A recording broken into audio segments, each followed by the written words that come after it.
Premisnya penuh dengan warna-warni lampu hiasan.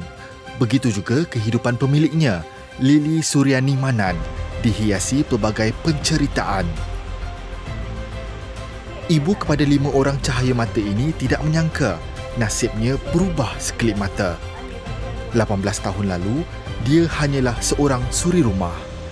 Kini, dia bergelar usahawan lampu hiasan berjaya di Terengganu.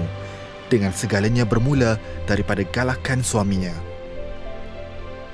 Pada permulaan saya mendapat idea untuk buka kedai lampu ni. Pertama sekali penglibatan suami saya sebagai electrician. Penglibatan dia dengan electrical tu bersabitlah dengan lampu ni. Jadi kenapa kita tak cuba untuk buka kedai lampu?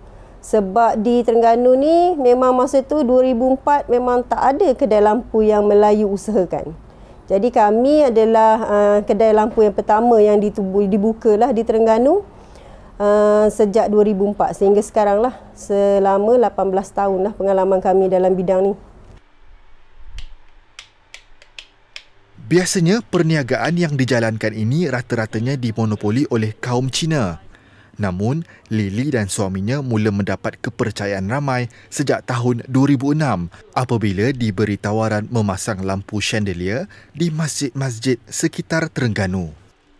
Biarpun ini bukanlah minatnya, namun demi kelangsungan hidup dan membantu suami, wanita berusia 48 tahun ini nekat menceburinya. Saya menyertai Amanah Ikhtiar pada tahun 2011 sehingga hari inilah 11 tahun dah. Untuk tujuan pertama saya join Amanah Ikhtiar, kebetulan masa tu saya dapat major project yang memerlukan tambah modal. Masa tu memang saya tak cukup modal lah. Jadi saya join dengan Amanah Ikhtiar. Dan dari situ tahun demi tahun kita punya pinjaman pun akan makin besar. Jadi memang banyak membantulah dalam perniagaan saya.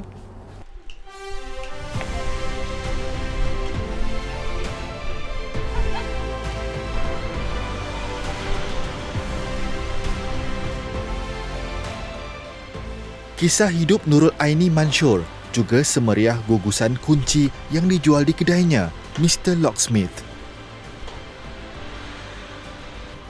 Aini bergelar jutawan pada usia muda adalah hasil tunjuk ajar Lily.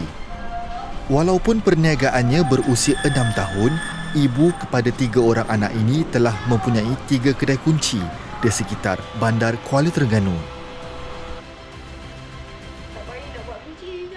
Titik tolak perubahan hidupnya juga berkaitan dengan seorang kenalan suaminya yang mempunyai kedai kunci. Suami saya dulu menjual satu alat keselamatan kereta, alarm sistem, dan dia berkawan dengan seorang Cina yang mempunyai bisnes kunci. Okey, one day kawan dia tu panggil dia untuk menyelesaikan masalah sebuah kereta. So bermula dari situ dia jadi jatuh cinta dengan bisnes kunci ni. Bermula dari situ, kalau tak silap saya masa tu dalam 2009 lah dia mula melibatkan diri dalam perkhidmatan kunci ni. Dengan hanya kedai kunci, mereka mampu berbangga dengan pendapatan bulanan mencecah RM50,000. Aini sangat bersyukur dipertemukan dengan Lily dan Amanah Ikhtiar Malaysia, AIM. Kami masa tu mula cari kat mana yang boleh supply mesin kunci. Okay, so kami cari dan terjumpalah satu dekat Kemaman.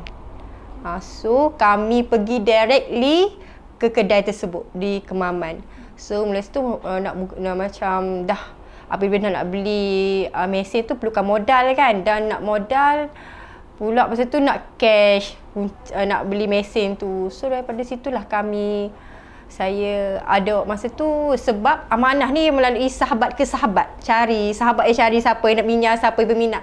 So saya ada seorang kawan lah yang tarik saya masuk AIM. Daripada situlah bermulanya saya join Amanah Ikhtiar Malaysia.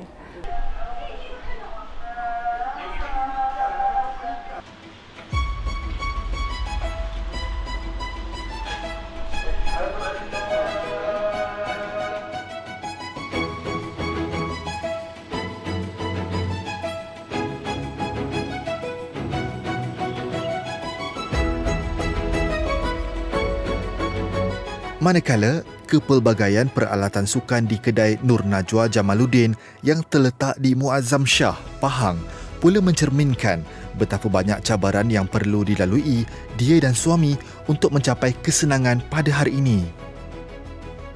Saya buka kedai pada tahun 2018 dan terfikir untuk buka kedai peralatan sukan ni sebab suami memang minat sukan.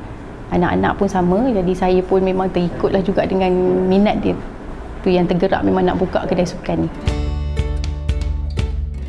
Pada awalnya, bekas Tentera Udara Diraja Malaysia TUDM ini memulakan perniagaan makanan di atas dorongan suami. Bermodalkan RM3,000, Najwa menyewa sebuah kedai di Bandar Muazzam dengan harga RM400 sebulan.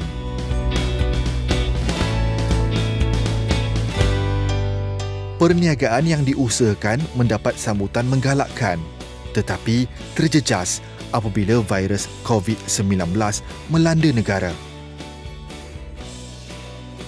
Lepas dah habis PKP, masa tu dah boleh dine in apa semua, sekolah pun dah buka, jadi pekerja saya tak ada pekerja. Kekurangan pekerja tu kan. Jadi saya dah stop, tutup kafe saya. Suami pun bisnes kedai sukan dia pun dia on balik dekat dalam. So dekat bandar dalam kan. Saya pun cadang lah, apa kata kita satukan kedai kafe dengan sukan. So daripada situ kami pindah lah, suami pun berpindah lah ke sini. Jadi besar sikit lah kedai sini sebab kat dalam tu kedainya kecil sikit.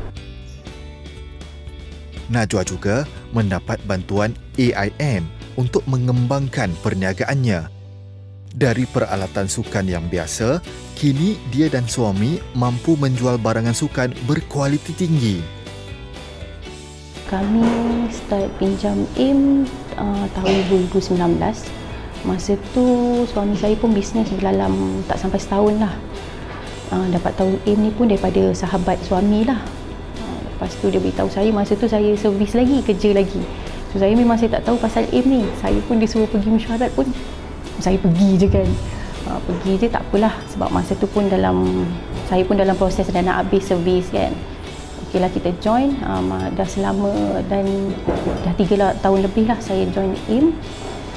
Permulaan modal tu sebanyak RM3,000. Lepas tu meningkat dah sampai sekarang dah RM21,000 lah saya dengan AIM buat pinjaman.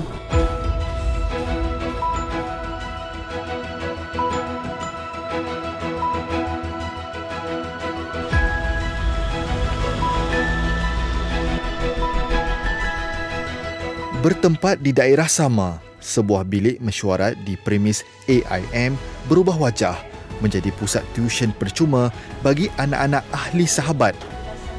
Anak Najwa juga belajar di sini.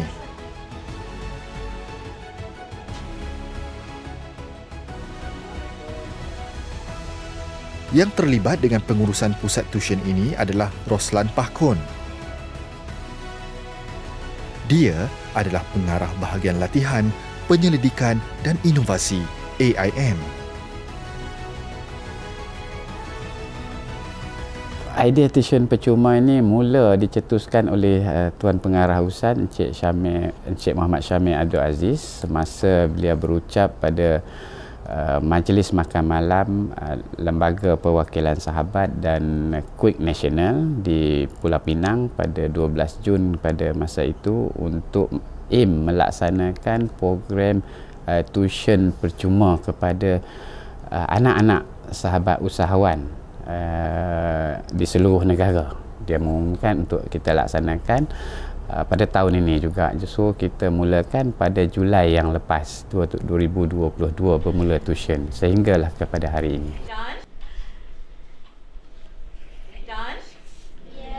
Antara lain keutamaan kita ialah melengkapkan ikrar sahabat kita, membantu anak-anak dia bersekolah.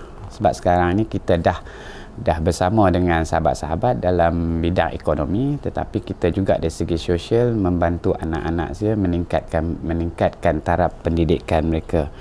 Dari segi yang utamanya kita memberi peluang kepada anak-anak sahabat AIM ini untuk mendapatkan bimbingan pendidikan yang lebih baik.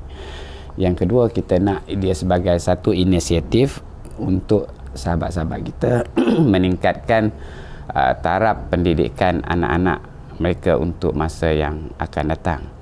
Yang ketiga, kita menjadikan tuition ini sebagai suatu aktiviti yang inklusif untuk anak-anak sahabat. Selain daripada sahabat, dan anak-anak pun inklusif dalam program yang sama, seminggu sekali juga untuk kita berjumpa dan memberi latihan pada anak-anak.